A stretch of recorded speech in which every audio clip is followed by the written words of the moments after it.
Parkinson వ్యాధి అవగాహన మాసం సందర్భంగా నెల్లూరులోని మెడికల్ హాస్పిటల్స్ మరియు సిప్లా సంయుక్త ఆధ్వర్యంలో నిర్వహించిన ప్రత్యేక అవగాహన సదస్సు శనివారం విజయవంతంగా ముగిసింది.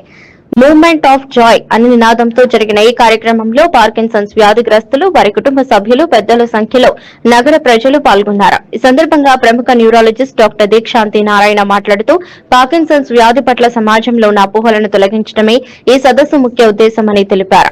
కొన్ని ప్రత్యేక వ్యాయామాలు మరియు మూవ్మెంట్ ఆఫ్ జాయ్ లో భాగంగా వినోదాత్మక కృత్యాలను నిర్వహించారు. అనంతరం రోగులు అడిగిన సందేహాలను డాక్టర్ ఉదయ్ నివృత్తి చేశారు. Medical hospitals Nellore cluster head G Ranjith Reddy మాట్లాడుతూ పార్కిన్సన్స్ బాధితుల కోసం ప్రత్యేక సౌకర్యాలు, నిపుణులైన వైద్య బృందం ఎల్లప్పుడూ అందుబాటులో ఉంటుందని తెలిపారు.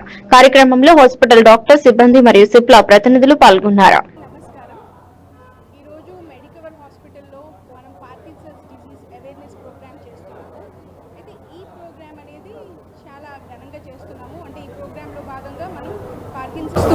అంటే అప్పటికే ట్రీట్మెంట్ ఈ పని చేయలేని విధంగా ఆ స్టేజ్లో వస్తూ ఉంటారు. దానికి కారణం పేషెంట్స్కి, ప్రజలకి పార్కిన్సన్స్ డిజీజ్ మీద అవగాహన లేదు. సో ఈ పార్కిన్సన్స్ డిజీజ్ అనేది మనకి డీజనరేటివ్ బ్రెయిన్ డిజీజ్ అంటాం. అంటే బ్రెయిన్లో కణాలు క్షీణిస్తూ ఉంటాయి, డోపమిన్ అనే పదార్థం తగ్గుతూ ఉంటుంది. అయితే వీటిని ఎలా గుర్తించాలంటే ముఖ్యంగా చిన్న లక్షణాలు ఉంటాయి. చిన్న చిన్నవి మనకి క్లూస్ గుర్తిస్తే ముందుగానే ట్రీట్మెంట్ తీసుకొని మనం దాన్ని మంచి లైఫ్ స్టైల్ లీడ్ చేయొచ్చు, దాన్ని అదుపులో పెట్టుకోవచ్చు. అండ్ ఇప్పుడు కాలంలో పార్కిన్సన్స్కి అనేది మంచి మంచి ట్రీట్మెంట్ ఆప్షన్స్ ఉన్నాయి. సో ప్రజలందరూ పార్కిన్సన్స్ డిజీజ్ని గుర్తించి త్వరలో గుర్తించి దగ్గరలో ఉన్న న్యూరాలజిస్ట్ని సంప్రదించి దీనికి సంబంధించిన ట్రీట్మెంట్ త్వరలో తీసుకొని మంచిగా హెల్తీగా జీవించాలని కోరుతున్నాము.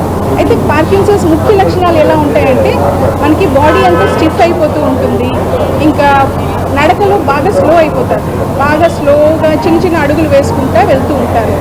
టర్నింగ్స్ వచ్చినప్పుడు పడిపోతూ ఉంటారు. ఇంకా నడిచినప్పుడు రోబోలాగా, అంటే చేతులు ఊపలేకుండా రోబోలాగా నడుస్తూ ఉంటారు.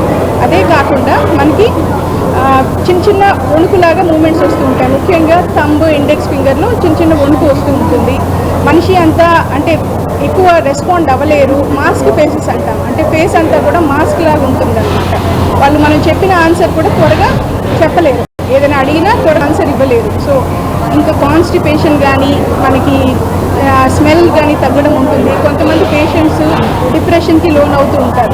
సో ఇవన్నీ లక్షణాలు కనుక ఎవరికైనా ఉన్నట్టయితే పార్కిన్సన్స్ ఏమో అని డౌట్ పడి దగ్గరలో డాక్టర్కి చూపించుకొని మనం నయం చేసుకోవచ్చు. సో ఈరోజు ప్రోగ్రామ్ ముఖ్య ఉద్దేశం ఏంటంటే పార్కిన్సన్స్ దాని లక్షణాలకి గురించి అందరికీ తెలియజేయడం, ప్లస్ త్వరగా వాళ్ళని ట్రీట్మెంట్ తీసుకొని మంచి హెల్తీ లైఫ్ స్టైల్ లీడ్ చేయడానికి కారణం గురించి చేస్తాం.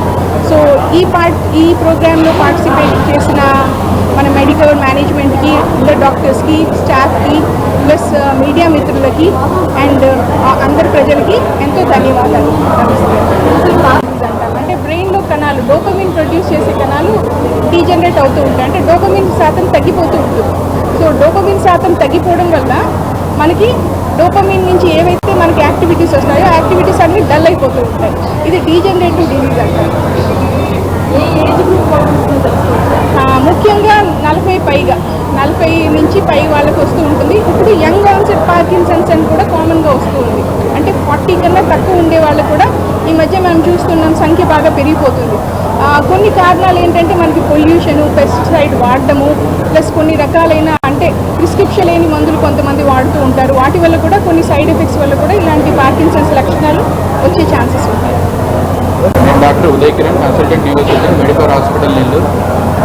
ఇదివరకు మేడం చెప్పారు పార్కిన్సన్స్ యొక్క లక్షణాలు, అది ఏ వయసు వారిని ఎఫెక్ట్ చేస్తుంది, ఇంకా దాని యొక్క ట్రీట్మెంట్, మెడికల్ మేనేజ్మెంట్ గురించి మేడం చెప్పారు. కానీ ఈ ఇయర్ పార్కిన్సన్స్ థీమ్ వచ్చి bridging the care gaps. Means అంటే వ్యాధిని నిర్ధారణ కాకుండా దాని ట్రీట్మెంట్ పూర్తిగా పేషెంట్కి కల్పించడమే ఇయర్ థీమ్.